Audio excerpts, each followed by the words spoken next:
À la gauche de l'écran, il a une victoire et 6 basses, c'est notre champion Arnaud. À la droite de l'écran, il s'appelle Maxime et espère obtenir sa première victoire. Bienvenue dans Bunka.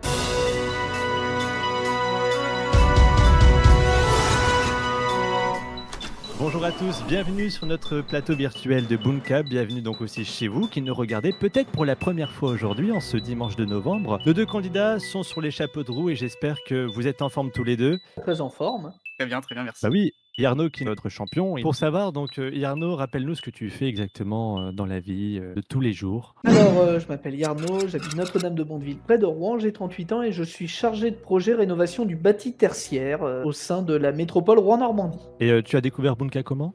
J'ai découvert Bunka quasiment au tout début grâce à Alan qui avait partagé et j'ai adoré le concept, l'émission, la préparation, l'animation et je ne rate aucune émission. Sachez que moi je sais ce que c'est le candidat, je l'ai été 2 fois sur les saisons précédentes et je remercie beaucoup donc l'équipe Bunka de me laisser l'opportunité d'animer une émission aujourd'hui. Et donc face à toi Arnaud, on a un autre challenger, Maxime. Est-ce que tu peux te présenter en quelques phrases, quelques mots pour nos spectateurs qui ne te connaissent pas, Maxime? Eh bien, je m'appelle Maxime, j'ai 23 ans, je sors tout juste des études, donc là actuellement je suis développeur et Développeur j'habite apparemment en à freelance Perpignan. de ce que j'ai Ouais, entendu? en freelance, Comment? c'est ça, en freelance. OK, J'habite à c'est ça. Perpignan, ouais. Freelance, je suis tout seul et je suis très bien tout seul et on cherche nos clients et on se débrouille. Bien. Est-ce que vous êtes prêts tous les 2 à jouer, Arnaud et Maxime? Au taquet. Oui, on va dire oui. Au taquet. Alors le thème du jour, c'est on a tous Bunka en commun. Est-ce que ça vous parle? Non. Non Non. plus. Les choses qu'on a en commun, bon, vous allez voir ça tout au long de la partie. Mais avant, vous le savez, si vous êtes des inconditionnels de Bunka, nous allons commencer la partie sans plus attendre avec la question d'estimation. Comme je suis tout nouveau en guest aujourd'hui, j'ai pas encore toutes les bases pour être à l'aise et justement en parlant de bases, Non, mais en même temps, c'est normal qu'à Bunka, tu prennes tes bases. bah oui, je viens de me rendre compte, au moment où je vous ai dit ça, je me suis rendu compte que c'était un joli jeu de mots, voilà. La question est celle-ci. Selon TF1 Info, Sur 100 français. combien ont déjà cherché l'âme sœur sur les sites de rencontres? Vous avez 20 secondes pour y répondre. Profitez d'ailleurs de ces temps de réflexion de nos candidats pour vous demander à vous, chers spectateurs, quel pourcentage pensez-vous de Français qui ont déjà cherché l'âme sœur sur Internet? Vous pouvez le dire en commentaire, même sur notre serveur si vous y êtes membre. On regardera vos réponses attentivement. Eh bien, j'ai reçu vos réponses. Alors, on a Maxime, tu vois, j'ai envie de commencer par toi parce que je sais ce que c'est qu'être challenger. Tu as répondu donc 58% selon toi. Ouais, un peu plus de la moitié, mais je pense que c'est un peu trop élevé, je sais pas. On verra. Arnaud, qui est ici, à ma gauche, je le rappelle, a répondu 55. C'est vraiment très serré quand même. J'ai Ah le même raisonnement que Maxime. Parmi vos réponses, c'est donc Arnaud qui est le plus proche puisqu'il fallait répondre 40% des Français, en effet, selon TF1, ont déjà cherché leur âme sœur sur Internet, notamment en cas de séparation ou de divorce. Voyez-vous, comme quoi il n'y a pas d'âge pour la chercher, ni même pour la trouver. Donc Arnaud, tu as ce joker en forme d'étoile qui te servira pour la manche 1. Félicitations à toi et voici tout de suite la première manche, la prise de position. La première manche, donc la prise de position, en quoi consiste-t-elle? Nos deux candidats, que vous voyez donc sous vos yeux, auront un tableau dans lequel il y aura des cases, donc des valeurs de 1, 2, 3 cases. Évidemment, chaque valeur renferme une difficulté de question. À une case, c'est facile, à 2 cases, c'est moyenne, et à 3 cases, c'est difficile. Et donc, de ce fait-là, comme c'est Arnaud qui a été le plus proche, il va pouvoir commencer à jouer. Mais avant, voyons nos 3 catégories du jour pour le thème qui est « On a tous Bunka en commun ». Les points communs de stars, autour de l'histoire et les villes jumelées. Alors Arnaud, c'est toi qui vas commencer la manche puisque tu as été le plus proche à la question d'estimation. Alors parmi ces 3 thèmes, lequel t'inspire le plus et à quelle difficulté souhaites-tu commencer? J'ai envie de prendre un risque et je vais commencer 3 cases, les villes jumelées. Oh, on est joueur chez Arnaud. Quelle ville du nord de la France est jumelée avec Berlin-Mitte en Allemagne, Biella en Italie, mais aussi Moucron en Belgique? Je vais tenter Tourcoing. Tu connais cette ville ou pifomètre par rapport aux villes du nord? Oui, au pifomètre total par rapport aux villes du Nord. Est-ce qu'il s'agit de Tourcoing? Vérifions.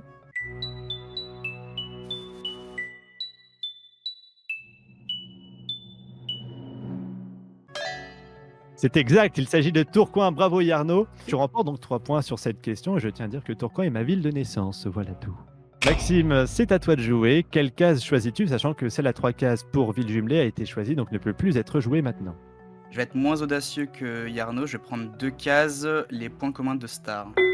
Eh bien, point commun de stars pour 2 cases. Quelles origines ont en commun les chanteurs français Patrick Fiori et Charles Aznavour?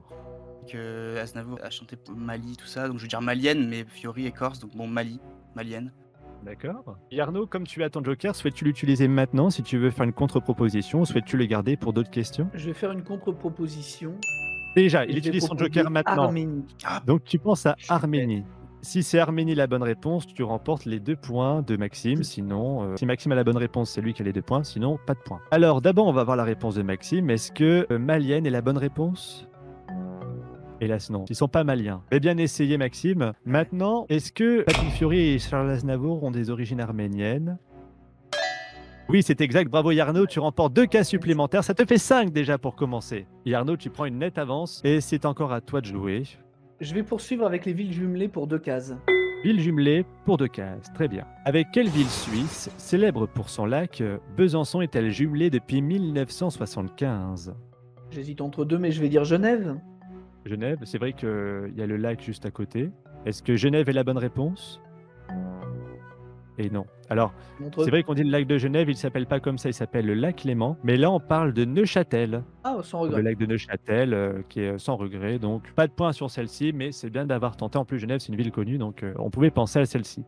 Maxime, c'est à toi désormais. Quelle case choisis-tu? Et dans quelle catégorie? Quel sous-thème? Et on va tenter 3 cases, les points communs de Star. 3 cases, les points communs de Star. En francs, quelle est la valeur du billet où ont figuré Maurice Quentin de La Tour et Antoine de Saint-Exupéry? Je vais dire 50. Il faut mettre ou c'est parce qu'un souvenir Non, j'ai pas connu les francs, donc non, je sais pas. pour 50 francs, pour 3 cases. Est-ce la bonne réponse?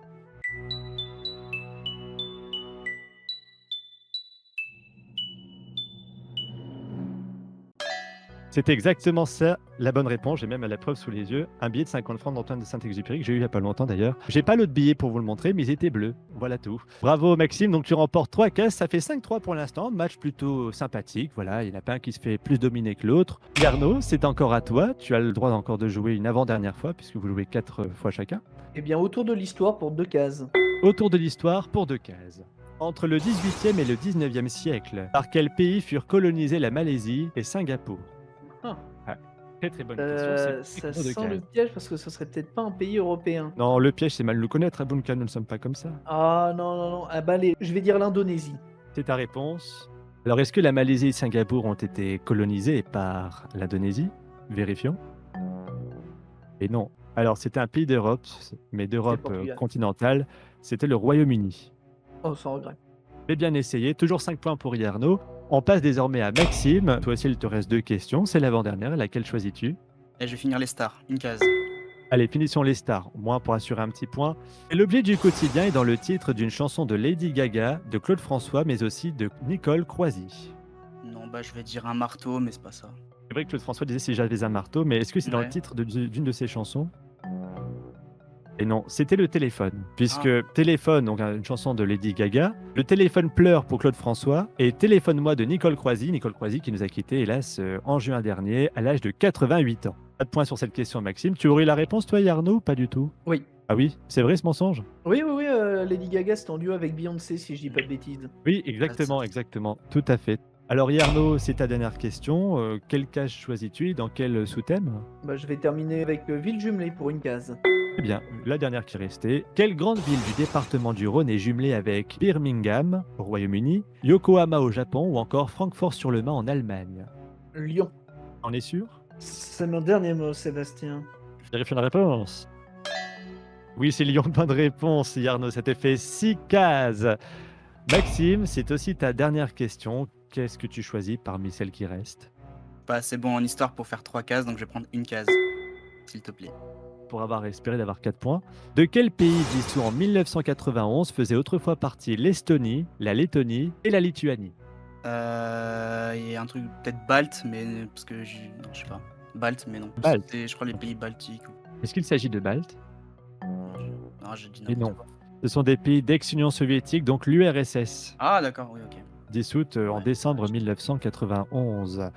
6-3, pour l'instant Yarno a une nette avance pour la manche suivante, qui sera des questions en rafale. Mais avant de passer à la deuxième manche, j'ai quelque chose à vous dire.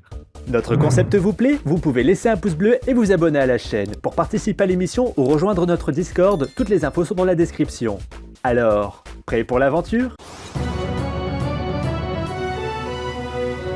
Et nous Voici maintenant en manche 2 la ligne de front. On va vous poser des questions en rafale. Des questions qui valent 1, 2, 3, 4, jusqu'à 6 cases. Et toutes les 6 questions, la valeur changera. Sachant qu'à chaque première question, du nombre de cases mises en jeu, ce sera la question du thème du jour qui, je le rappelle, et on a tous, Bunka, en commun. Les autres seront des questions de culture générale. Est-ce que Yarno, Maxime, vous êtes prêts tous les deux? Oui. Que le meilleur gagne, bonne chance à tous. Je rappelle que celui qui atteint le 18 cases, qui colore toutes les cases en vert ou en orange, sera le gagnant. Donc soit Yarno, soit Maxime. On le saura d'ici quelques minutes. La ligne de front commence dans 3, 2, 1. C'est parti. Lors de quel mois de l'année célèbre-t-on les fêtes nationales belges, américaines? Yarno? Juillet. Américaine et française, effectivement. Juillet, 4 juillet pour les États-Unis, 14 juillet pour la France et le 21 juillet pour la Belgique. Le 6 mai 2025, quel homme politique est devenu chancelier d'Allemagne? Maxime? Non, c'est pas ça. Olaf Scholz, mais non, ça a changé. Non, c'était Frédéric Merz. Au tennis, comment nomme-t-on un service gagnant durant lequel l'adversaire... Yarno? Un ace. Un ace, c'est une bonne réponse quand il ne touche pas la balle, tout à fait. Dans la mythologie grecque, quelle déesse punissant les hommes coupables d'hubris personnifie la vengeance? Est-ce que ça vous parle? Non? Ok. C'était Némésis. Si le surnom du Japon est l'Empire du Soleil Levant, quel est le surnom de celui de la Corée du Sud?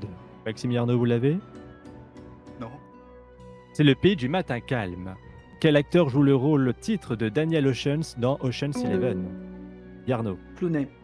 George Clooney, la bonne réponse, tu avances une case. Nous passons désormais à 2 cases et retour sur la question du thème du jour. Quel prestigieux lycée parisien a été fréquenté par Patrick Bruel?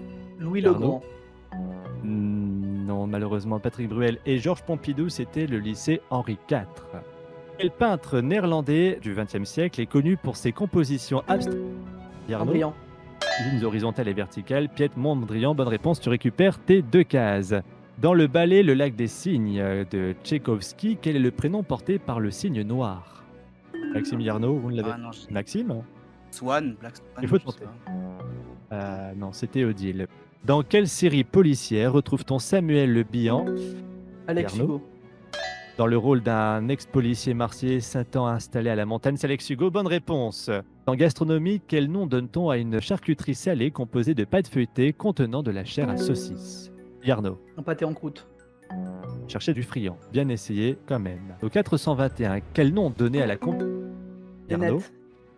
La combinaison comportant des 2 et 1, bien sûr, c'est Nénette. Bonne réponse. On passe à 3 cases désormais. Avec Erding en Allemagne et Viareggio en Italie, quelle ville française corse est jumelée à ces 2 autres? Vous ne l'avez pas? Il s'agissait de Bastia, Corse du Nord, effectivement. Selon une superstition au théâtre, quelle fleur de la famille des Yarno, Des œillets. de la famille des Cariophyllacées, ne faut-il jamais offrir à un acteur? C'est les œillets. Bonne réponse, Yarno. Alors Maxime, attention, Yarno est à 4 cases peut-être de te battre, mais rien n'est encore fait pour le moment. En 1979, quelle femme est devenue la première présidente du Parlement? Simone Yarno. Veil.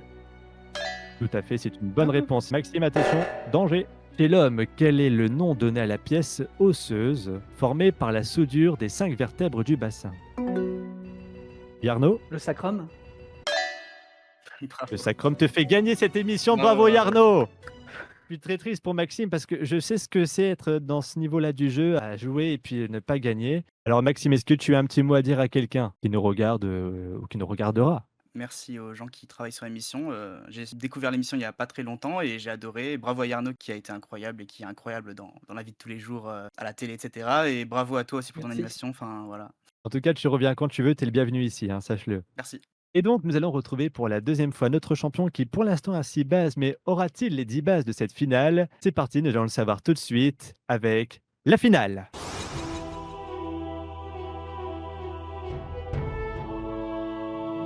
Alors Yarno, bravo à toi. Merci. C'est ta 2e victoire, donc tu vas jouer ta 2e finale ici à Bunka. Quel effet ça te fait justement d'être encore champion aujourd'hui en ce dimanche de novembre? Ah bah moi c'est que du bonus, hein. Moi j'étais venu, je m'étais dit je vais essayer de pas être trop ridicule face à Frédéric. Je m'en suis sorti face à Frédéric, là je m'en suis également très bien sorti face à Maxime qui était un candidat redoutable. Donc moi c'est que du bonus, moi je m'amuse et c'est le principal. Dimanche dernier, Yarno, nous étions à Salem aux États-Unis pour une spéciale Halloween qui a fait peur d'ailleurs. Sache qu'aujourd'hui, nous rejoignons le Groenland pour nous diriger doucement vers l'Europe et plus précisément dans la ville de Nuuk. Et d'ailleurs, si vous ne la connaissez pas, Laura va vous présenter la ville.